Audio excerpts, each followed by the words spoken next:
Hey everyone, welcome back to my YouTube channel. I wanted to talk to you a little bit today about my gastro issues. Personally, I was diagnosed with IBS. IBS is known to be irritable bowel syndrome. This was back in 2008, right when I was finishing high school. There was a lot of things going on in the house with family, with work, getting acceptance into college or university. And it was just a lot of emotional baggage at the moment. And I think that's where it started to develop. As soon as I began my university, it was just downhill from there. I couldn't focus on my class. I couldn't take notes. It was a hard time just in general, even making friends. I couldn't even explain the situation to them because unless you go through it yourself, it's very hard to understand the concept of that pain you're feeling. If you're worried about going to college, some of you watching this video may still be in high school and you're experiencing these symptoms. This is something I experienced when I was 18, so it is possible for somebody younger to have to go through this. And just know that you can do it. There are a lot of accommodations at many schools that will allow you to take your exams apart from the classroom in a quiet area, near a restroom specifically, so you are able to relieve yourself if it comes to that. From experience, after graduating my university, I can tell you that once you're placed in another room away from your classmates and you are by yourself, it is so beneficial because you don't even think about why or when your stomach is going to grumble. And a lot of the times you have this in the back of your mind and it just makes your exam taking experience horrible and doesn't allow you to demonstrate your full potential and the knowledge that you have, because you do have that in the back of your mind, constantly thinking of who's going to hear it, what are they going to say. I come from a Hispanic background. A lot of the things that Hispanics recommend are this leaf called manzanilla, also known as chamomile. I'll show you guys here an example. This is just another brand that I found, chamomile and lavender. Lavender is very soothing for your body in general. I don't feel chamomile by itself does me any good. I have tried it with honey as well, and I still experience the irritation in my stomach, and it's just constantly using the restroom. And as you guys know, it's something that's not pleasant at all. There are moments that you feel like as if somebody just punched you right in the stomach and you just want to fall down to the floor because there is absolutely nothing and nobody in that moment that you feel will be able to help you with this. Fortunately, throughout the years, I have discovered a few things that are beneficial to me, and I hope it will be beneficial to you as well, whoever's watching. Something here that I have with me it's a brand called Yogi. I'm sure there are other brands out there. It's just the one I found in my local supermarket next door. It's called Yogi brand Lemon Ginger. If you want something quick and in the moment and you're experiencing these symptoms and you don't know what to do, ginger is your go-to. It has these properties that will just help you relax your colon and just ease those symptoms, so you're not in the restroom the whole time and feeling like you just want to fall to the floor because you have no other option. Tried medicine, I have tried anti-inflammatories, even antidepressants, to be honest with you, and I'll put that out there because it's something that you need to be aware of, and I'm sure a lot of you have gone through this or going through this right now. It's very difficult being recommended to see a psychiatrist because you just feel as if something's going on in your life. You did something wrong to get to this point of as to where you are now, how your life is feeling.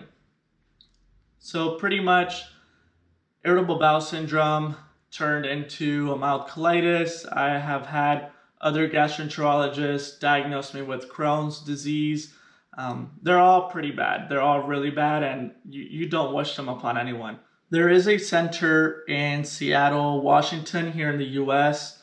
I believe there are about 2 other ones worldwide. It's called the Irritable Bowel Syndrome Center, IBS Center, in other words. And I flew on my own over there. It was about an 8.5-hour flight from where I am. And it was tough. It was very difficult to be alone in that plane. As someone that is not a frequent flyer, I resorted to taking a bunch of Imodium. Imodium pills are something that you can buy at your local supermarket or at the pharmacy store. And it pretty much just blocks you from going to the restroom. It is good in the moment, but afterwards, once you arrive and you feel comfortable in where you are, let's say you're staying at a hotel room or with family, it's difficult because you do have issues going to the restroom at that point. So there are different types to irritable bowel syndrome. There is those who experience constipation and those who experience diarrhea.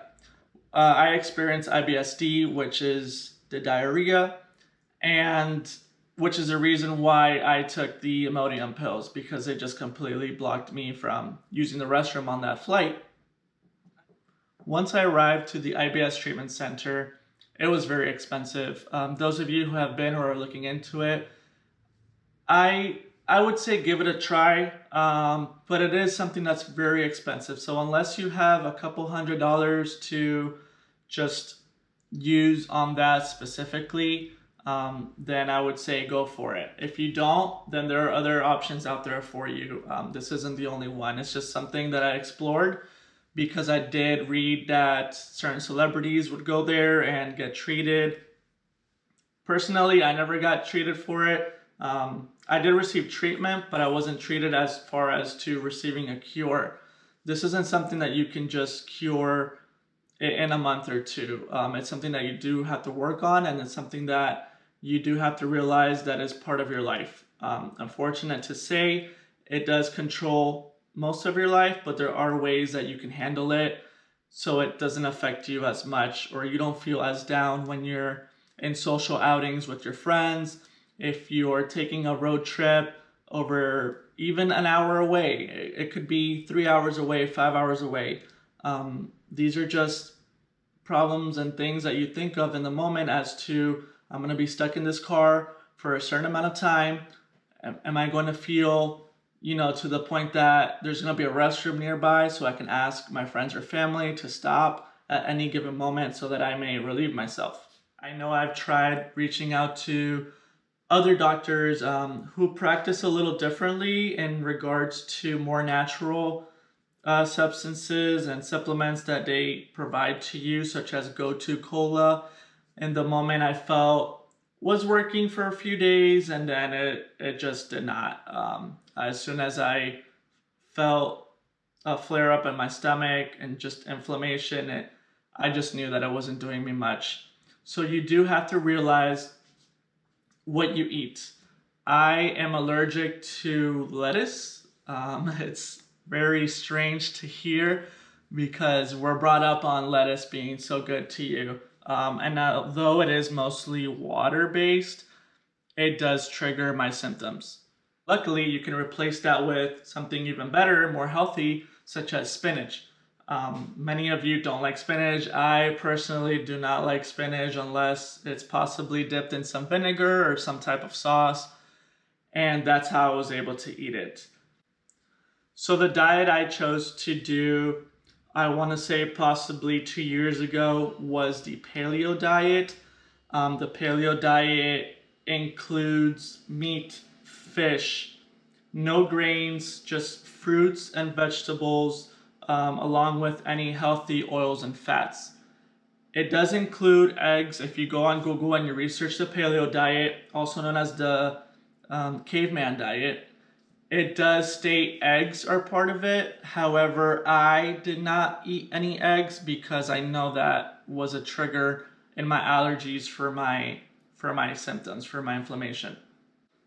When and if you guys decide to try the paleo diet, be sure to cook your meats in coconut oil so you do get those healthy fatty oils on your meat.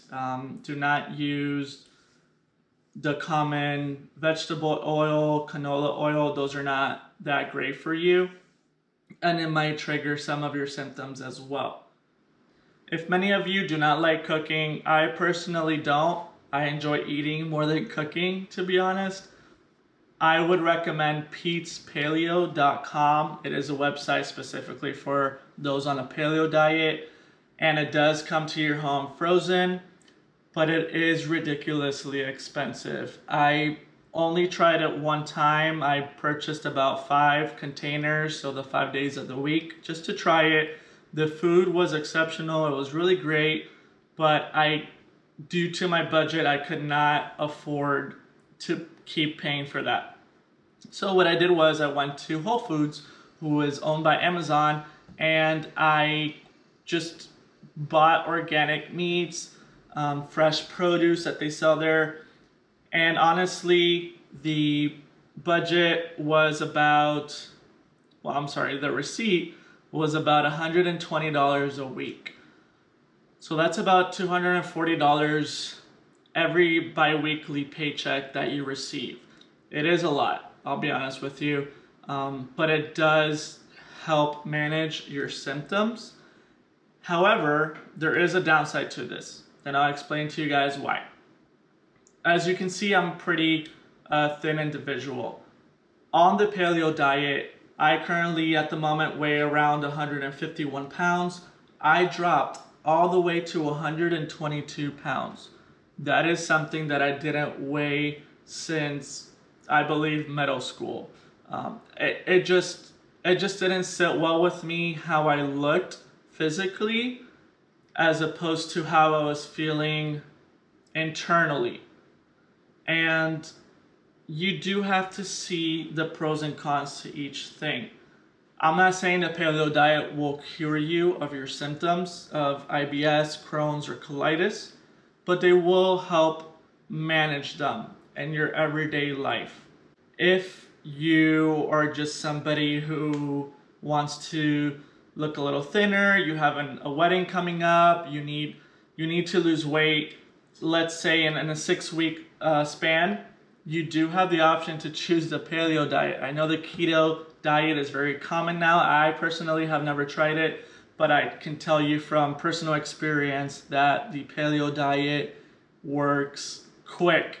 In 6 weeks, you will lose minimum 15 pounds, and you'll notice it right away. You'll notice it on your face too. Your face will get very slender, and you'll get that, for the ladies, you'll get that petite body that I know a lot of you wish to have.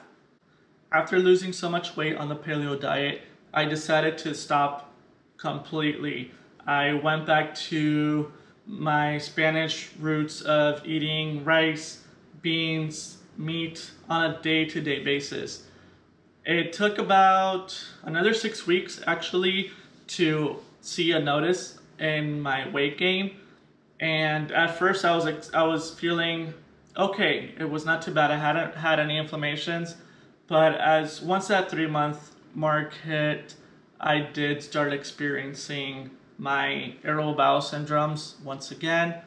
And at that point, I just reached out to different family members, and they reached out to other gastroenterologists. I saw about maybe 2 or 3 of them, diagnosing me with, like I previously mentioned, colitis and Crohn's, and just offering me more medication, more things to take that eventually will have side effects in my life, and that's not something that I want. Just note that when I'm eating these foods, I make sure that they are not full of grease. When I go out to restaurants, I know exactly how to pinpoint the food as to what is safe. I know sometimes you go to a seafood restaurant and you know, hey, perhaps shrimp or lobster, I'm allergic to those things. So you order chicken, and it does seem a little out of place going to a seafood restaurant, ordering chicken, but it is, overall it's something that's beneficial to you, and the person that's serving you the food isn't going to ask you why you're eating chicken. It's on their menu. Don't feel bad about that. And those who you're with shouldn't question it either, because if they're understanding of your situation, and even if they don't know and you don't want to explain to them what's wrong, you just say you're allergic to it. I think that's something that everyone kind of steers clear from. Once you say you're allergic to something, they don't ask questions. Just remember, when taking IBGard, at first, once you take it, the capsules are a little big, so if you're not used to that, you can possibly try breaking it up a little bit and dissolving it in water. However, it's not a pleasant taste once you do that. So if you're able to just swallow it whole with juice or water or anything you like, then I would recommend that route, definitely. And as soon as you ingest it, you might start experiencing burping. And once you do that, it's already passing through. You feel all that peppermint just rise up and go pass through your burp. And it is kind of cool. I remember taking it, or one of my friends took it with me in the car, and if you're watching, she was experiencing some burping, and she was so confused as to why it was such a pepperminty breath burp, because I hadn't explained to her the mint that was in it. I was just explaining to her how it would help with her digestion. So it's pretty cool. Instead of just chewing bubble gum, you have these little peppermint capsules, and you take them and you just start burping this mint, scent. So I guess it's pretty good on dates. I'll make other videos as well explaining more in details the paleo diet and all the foods I took with that diet. And it's very hard to come up with a list because everyone likes different things, but I will try my best in regards to the meats that I purchased and the vegetables and fruits that I purchased as well, how I cooked them with, what sauces I used, what type of herbs I added onto them. And it's just not foods either. It's also milkshakes with not just cow's milk, but with almond milk. And that was also something, as a quick snack. You're going to work, you're going to class, you're busy at home with the kids, and you just want something really quick, and you have this shake that you can just drink, and it'll last you about 2 hours without having to eat anything else. If you guys like my video, please remember to like and subscribe down below, and I'll also provide in the descriptions the lemon ginger that I recommended you guys that works wonders. Also, if you guys, you could also mix it up with the chamomile and lavender. I personally do a little bag of each, just because I think it's more beneficial in that way to just do both at the same time. If you guys have any questions, please remember to leave a comment down below. I will get back to you as soon as I see the message, and will try my best to answer all your questions. If you have any suggestions as far as what you guys want to hear, what you want me to talk about regarding IBS, colitis, or Crohn's, please don't be afraid. Leave a message, and with all my heart, I will get back to you and provide a video as best I can describing what we can do, or what you can do in regards to that. And thank you guys so much for watching, and I'll see you on the next video.